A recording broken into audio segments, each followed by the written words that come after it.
Hello mga idol, kami ay pupunta sa SM North para sa aming for today's video. Mabilis nga lang pala ang aming biyahe dahil kami ay galing lamang sa Congressional, Quezon City.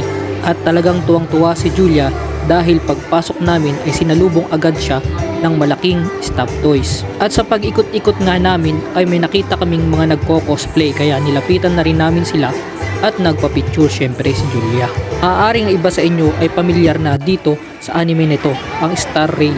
At after nga ni Julia magpa-picture sa kanila, napansin ko na nagpa-practice sila ng sayaw. Kaya tinuloy-tuloy ko na ang video at inantay silang gawin ang kanilang sayaw.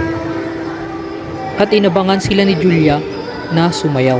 At habang pinapanood ni Julia silang sumayaw, ay pinalapit ko na rin siya sa kanila.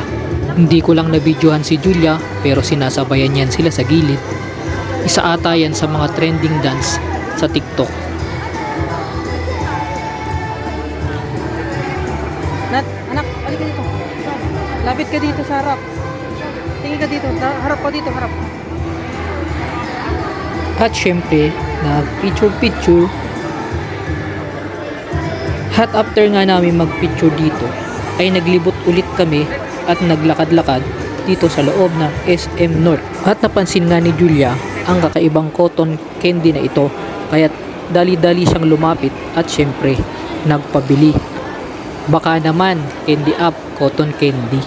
May iba't ibang design nga pala sila ng cotton candy at siguradong ito'y magugustuhan ng mga anak nyo. 60 pesos nga lang pala ang kanilang nakakap at 80 pesos naman para doon sa mga naka-stick. Nakakap nga lang pala ang binili ni Julia dahil babiyahe pa kami.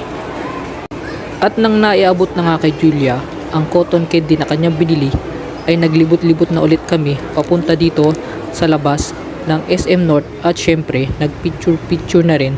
Dito na nga pala kami dumaan dahil pupunta naman kami sa kabilang mall sa Trinoma.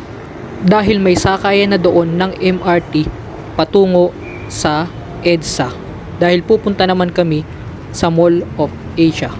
At gusto nga lang po pala namin magpasalamat sa mga patuloy na sumusuporta sa aming page at abangan nyo po, may mga i-upload pa po kaming video kadugtong ang pagpunta namin sa Mall of Asia. Maraming salamat po and God bless you all. Thank you po.